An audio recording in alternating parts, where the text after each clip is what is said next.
Hello and welcome to Optimum Derby Live. Wherever you're joining us today, whether that be LinkedIn or YouTube, you are very welcome. My name is Martin Crowson. I'm today's host, and I'm joined today by Tom Heeley, the MD of Optimum Derby. Tom, how are you doing? Yeah, good. Thank you. It's good to catch up. Been a few weeks, but it's it's great to catch up again, Martin. Yeah. If you're watching us on YouTube today and you're not subscribed, please do so. If you're watching us on LinkedIn, it's great to have you with us. Today, we're going to be talking about a thing that many people are doing at this time of year, and that's some cycling. Anytime you go out in the country lanes at this time of year, there's plenty of people pedaling their ways around the countryside. And Tom, you've had a big background in cycling today. So just tell us a bit about your cycling background before we crack on with some tips and helpful hints that people can improve their training and their performance during practices and races. Yeah, absolutely. So first bit of sort of cycling history for myself this is going back years ago when I first came out of university. I worked on a cycling trip from London to Monte Carlo, amateur cyclists, and I learned an awful lot. Having not worked a lot in cycling before, I learned an awful lot about saddle height, saddle position. I sat in the van with a mechanic for like 8 or 9 days. He taught me loads about just bikes in general. And then from then worked with a couple of different cycling teams and again, the odd individual cyclist from semi-pro to pro level, and then all the way down to sort of like amateur cyclists completing big long distance challenges or sort of triathlons or some velodrome bits as well. Sure. Okay. You like a ride yourself, don't you? Have you ever thought about pushing that any further, or has work got in the way? Not on a serious level. I've got a few challenges I want to do this year. I'd like to do. Well, I'm gonna do coast to coast in July, and then there's a couple of big hitters next year, and it's all just kind of preparing for that. So next year's challenge one's going to be the Fred Whitton, which is up in the Lake District, which is a pretty tough sort of very hilly sort of event. And then the other one is in France, about June, July, August time next year. So just need to keep an eye on those couple. But yeah, just preparing for that and planning for that really. So not really anything structured, but just kind of a couple of little challenges I want to do. Okay, great. We thought we'd have a look at today's tips and hints from Tom in two ways: of beginners for starters, and then developing those ideas a little bit more for intermediaries and expert cyclists. So Tom, let's start with training tips for beginners. What advice can you give those people? And I include sort of nutrition and diet in that as well. I think a bit like, this is probably a simple one, but for a lot of sports is don't expect to kind of hit the top early and don't expect to kind of like be able to go out and straight away do 20k rides. So 20k doesn't sound an awful lot, but if you think about sort of your running, you would do a typical sort of couch to 5k, and that might take you a few weeks. Same sort of thing with your cycling. Just a matter of building things up and taking it slow and steady, and again, just getting used to the equipment, getting used to your saddle, getting used to your sort of your pedals. And after a few weeks, then you can maybe start to tweak a few little things if you're not quite happy with X, Y, Z. But certainly just get practicing, even like on a local park with your cleats and your setup and what equipment you feel you need. Do you know, there's some essentials. You want some padded shorts. You want some cleated shoes to clip into the pedals, and that might be about it, and a water bottle, and that might be about it, you know, to begin with. And then after that, you can start kind of playing around with a few little extras and accessories and other things to add in. But yeah, certainly just take your time and enjoy it, really. Try and get off the main roads, try and pick some nice country roads, and probably pick a pub or a cafe or something to stop at on the way, you know, just nice. Suddenly nice. It's sounding good. Yeah, like a bit of cake and a coffee. That's always makes every ride great. And talking of the food side of things, if it's just me and I've just gone out and bought my first bike and I'm starting this Sunday just to go out and do leisurely 10k or something, too early to worry about what I eat, or even from that stage, is it good to get in some good habits? Yeah, yes and no. I think good habits are probably things like not eating too close. So especially for sort of like beginners, not eating too close before you go out on your ride. So giving yourself at least an hour, maybe even an hour and a half before you go out on your ride. And thinking that whatever you've eaten in that short period of time, your blood is going to start digesting, or your body's going to start digesting that, and therefore that requires blood and energy. So you don't want to take that away from your riding time and leave yourself with a stitch or something similar. So give yourself a decent chunk in front, and then if you're doing anything under an hour and 10, 15, you probably don't need to worry too much about what you're fueling your body with whilst you're out and about. Maybe just take a quick banana just in case you kind of have mishap and you get a flat tire and you need something just to kind of keep you going for a little bit longer. But you shouldn't really be needing too much in sort of those short hour and 15 rides. Yeah. Just before you start, what sort of warm-up's good for cycling?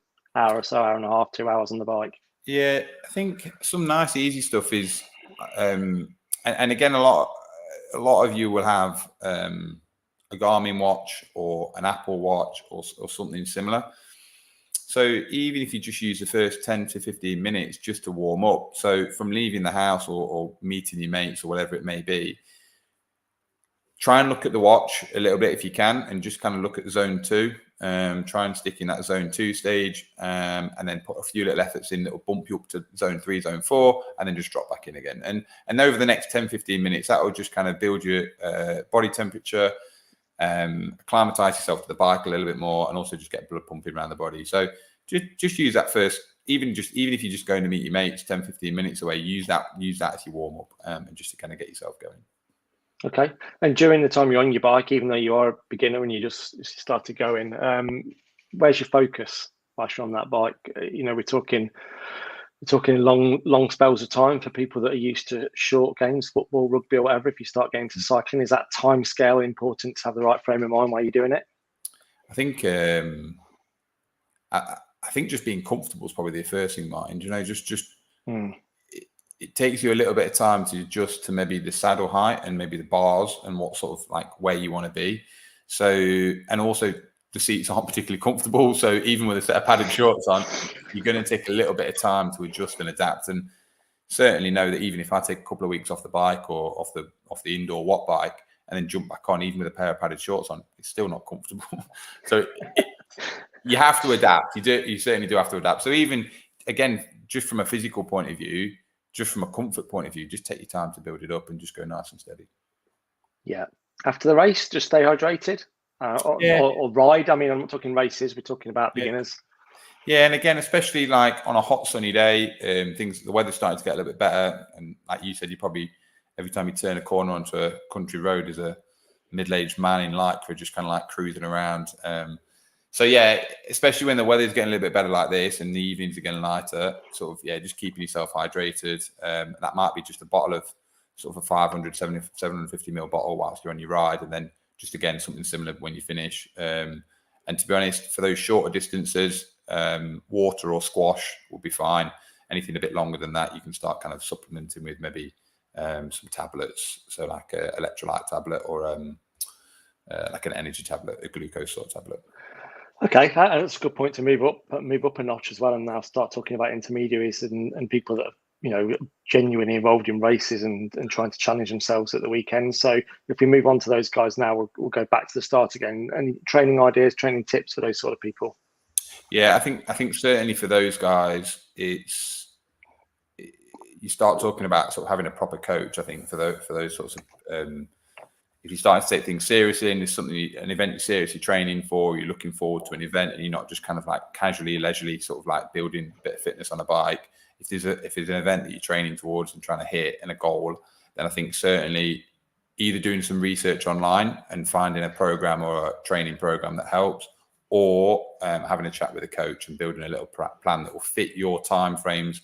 And again, unless you're an elite athlete, you need to work that around day-to-day life, just general things, working, socializing. So you don't want it to take over everything, but you need your sessions to be specific. And that's not going to be just smashing out a 30K every time. It might be some long endurance rides in the saddle, or it might be just some short little interval sessions. So certainly having a variety of those sessions is really useful. Okay. Good time in a minute, folks, to tell you that if you're watching us live today and you do have any questions while we are on live, please pop them on and we'll do our best to answer any that crop up during the show. Tom, let's move up to the warm-up for experts. Last half an hour before the race gets going or a lengthy ride gets going, what's the best thing for them to do? Again, I think very similar to amateurs, to be honest, Martin, in this. I think if you've got a race or you've got an event coming up, again, if you've got the opportunity to take a set of rollers or even take, words have gone from my mouth, but yeah, a set of rollers, basically, just have a little warm up. Or even once the event starts, if you've got a chance to kind of go down the road and come back again, or any opportunity just to sit on your bike for sort of 15, 20 minutes, and again, put some little efforts in and some intervals in, just to kind of raise your heart rate and get yourself going. The big thing there is trying to do that as close to the event as possible. You don't want to do that an hour out from the event, because you can warm up and then cool down again. So try and do that as close to the event as possible. And then again, same sort of thing. If you're going out on a long ride from home, or you're going out for a ride and a training ride, use that sort of first 10, 15, 20 minutes just as a warm up. So just build yourself up, build your intensity up, kind of just gradually go through the steps. And also just put some little efforts in there and intervals in there, just even on the flat surfaces, just to kind of raise your heart rate, drop it back down, raise the heart rate, drop it back down, and then sort of 15, 20 minutes in, off you go and get really into your ride. Okay. And when you are into those rides, they're pretty lengthy, and there's some serious rides ahead for people that do take this seriously. How have you approached the things you've done in the past, and what tips of those can you pass on to other people? I think a lot of tips sort of that have been given to me, or I've sort of learned through working with different sort of triathletes or different sports, is if you go away from this and read up, zone 2 will come back a million times over. So zone 2 is based on your heart rate. So if you take a general rule of thumb, if you look at sort of 220 minus your age, and then it's percentage based off that. So zone 5 is close to your max and pretty much up to your max, and then zone 2 is a bit more than just kind of you still can have a conversation and can hold a conversation well. You're not massively out of breath, but you just steadily sort of exercising and moving along. Zone 2 is kind of talked about as a bit of the holy grail, and reason being is that you're able to sustain a long duration of effort but not maxing out too high. If you go out and try and exert yourself in zone 5, close to your maximum heart rate, you're just not going to be able to do it for very long periods of time. So zone 2 is key, but that doesn't mean that you can't peak up and drop back down again. And that's where the coaching sort of helps to plan some sessions in to kind of factor different heart rates and heart rate variability as well. Okay. And during the race, it's always fascinated me as a non-cyclist, the food and drink that people take on board whilst they're doing these things. I always see, trying to look at, wondering what they're taking on. What are those things, and what do you advise? Yeah, mad. A lot of food. So again, sort of anything over that sort of hour and 15 sort of window that we talked about previously, anything sort of beyond that, you need to start fueling your body you're running out of reserves really. So you need to start fueling your body whilst you're on the bike. So some simple things are like glucose, and put those in your water bottle. Okay. That could be with an electrolyte tablet as well. So sometimes you'll get like a carbohydrate capsule, and that'll come with electrolytes as well, and just drop that in. So you're aiming for about 90 grams of carbs an hour, okay, which is actually quite a lot. If you start adding it up, it's quite a lot. A medium-sized banana is 30. Most of those tablets are about 30, and then you still need 30 from somewhere else, and that might be an energy gel. It might be the equivalent of like a Squares bar that you could make yourself at home. But you're looking at 3 of those an hour, which again takes time to adapt to. So don't expect to probably go straight in and be able to guzzle and eat all that and still be able to feel comfortable on a bike. You might just go for 2, and then the next time you go out and ride, just try and increase that a little bit each time. Yeah, but presumably crucial to keep taking these things on, because the easiest thing to do is to not do it, because you're concentrating on what you're doing, and it requires some effort to take drink on. And the worst thing is if you're hungry. So if you've got to the point of hunger, it's too late. You need to almost eat regardless of whether you feel hungry or not, because otherwise it'll catch you up and bite. Yeah, you'll just get caught. And then that's the worst feeling in the world. And when you've kind of hit the end and you've got no energy and you're pedaling and you're going nowhere, you feel like you're just going backwards. It's horrible feeling. And when you're talking about the amount of carbs intake there, what do these guys do in the major races, your Tour de France, your Giro d'Italia? What are they taking on? Because the races are hours and hours long, and you've just explained how challenging it is to maintain an hour's worth of required intakes. Yeah. So these guys, they'll follow a similar routine. They may even be up to sort of like 120 grams of carbs an hour. So that's, again, sort of you're touching on four bananas there an hour. That's a heck of a lot of food just in a shortish space of time. But they'll have riders within their group, and they'll have people stationed on the road who will drop off bags of food. So for their group of riders, or for their 5 or 6 riders in their team, somebody will grab that bag, and in that bag there'll be things like homemade sort of like the equivalent of Rice Krispies or Squares bars. There'll be again bananas, energy gels, tubes of sort of like glucose tablets to pass around, fresh water bottles made up. It kind of varies, and again they'll have a really good diet from the nutritionist in their team, who will maybe work with the local chef, or they'll have a chef that travels with the team who'll provide quality food sort of beginning of the day to fuel them for the rest of the day, and also recover in the evenings as well. Okay. I've finished a long race. What am I going to do now? Is it a gradual warm down? Is it some food? Is it rest? What's the most important to get back to where you want to be quickly?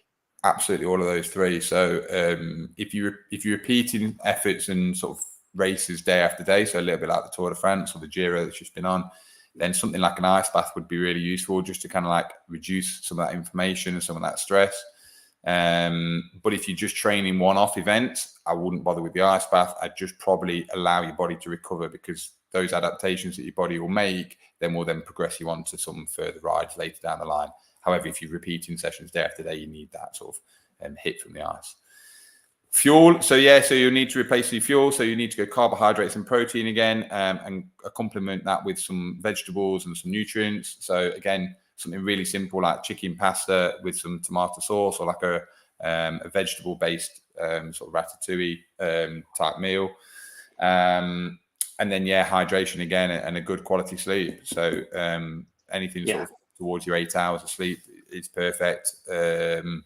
Anything less than that, and again less than 6 hours, and you start kind of getting some stress responses. We always overlook that side of things, don't we? Tend to. You can put whatever fuel you like in, but unless you're resting your body at night, it's an uphill battle, literally. Oh yeah, literally, yeah. It's mad. And again, a lot of the smartwatches these days will sort of give you ideas on how well you've slept, or how much sleep you've had, and give you some body battery scores and sort of levels of fatigue and things like that, which are good. Just take them with a bit of a pinch of salt, but they're really useful to have and keep an eye on, and just kind of see how you're training, overtraining, not enough sleep, what quality sleep you're having as well. Yeah. Let's wrap up today, Tom, with some of the injuries you see from cyclists at the clinic there at Optimum Derby. What do people come in with, and how easy are they to treat? Yeah, probably 2 or 3 big hitters. I think one of them tends to be like an ITB problem, so like on the outside of your knee. So just from that repeated stress and being in that sort of hunch position, your hips don't get a massive stretch and don't get go into extension an awful lot. So don't go behind you an awful lot. So tends to be that your glutes end up tightening up, and particularly around the outside of your hip. So some good stretches around there would be really useful to try and relieve some of the ITB stress, or the lateral or the outside of your knee pain that you might be getting. Yeah. Lower back. So a lot of people will suffer with lower back pain, again, just from that crouch position and that sort of hunched over position. So again, stretching hip flexors is really key. Again, especially if you're clipped in and you're going to be picking up and pulling through on the pedals. Really useful to work on. Again, some exercises and some stretches around that area are key to help the cyclists. And then kind of the last thing is just making sure your bike's set up for the right height. Probably go and get a bike fit if you're starting to train towards an event, just because being in the bike for such a long period of time, kind of looking through, neck starts to get stiff, or hands and wrists start to become a little bit sore from being on the handlebars. So upper body, neck and sort of hands are the main ones. But again, sometimes that just comes down to the bike fit and going and getting that sorted that will correct a few little things in there. Fantastic. A good place to end there, Tom. Thank you very much. That's fascinating, really interesting to hear you talk about that. If you're a keen sportsman or woman and you haven't subscribed to our YouTube channel yet, please do so. There's a whole host of information covering various sports and injuries, topics that we've discussed in the past on there. Ones such as marathon training, if you're into your long distance events and you do that, have a look on there and see what's missing from your marathon training. Injuries with shoulders, recent one we've done recently with Tom there, which is really interesting. And then we've just touched on it there, the back pain that you can get associated with cycling. If you're suffering from that or any sort of sciatica, there's a really good 15-20 minutes of Tom giving some hints and tips there on how to notice when you get sciatica and how to recover from it. Thank you very much for joining us today here on Optimum Derby Live. That just leaves me, Martin Crowson, to say thank you very much for joining us today. Just finally, if you want to find out more about Optimum, check out our website. The address is on the screen at the moment. We've just said to subscribe to the YouTube channel and hit the notification bell if you want to know when we're on live next. And if you want to get in touch with Tom directly for any hints, tips, or training methods to do with cycling or any other sport that you may be involved with, there's Tom's email address. Tom, thank you very much for joining us again today. We'll catch up with you soon, mate. All the best. Thank you very much. Cheers, Martin. Thanks for your time. Cheers, mate. And thank you all for joining us today here on Optimum Derby Live. All the best, and we'll see you soon. Bye-bye.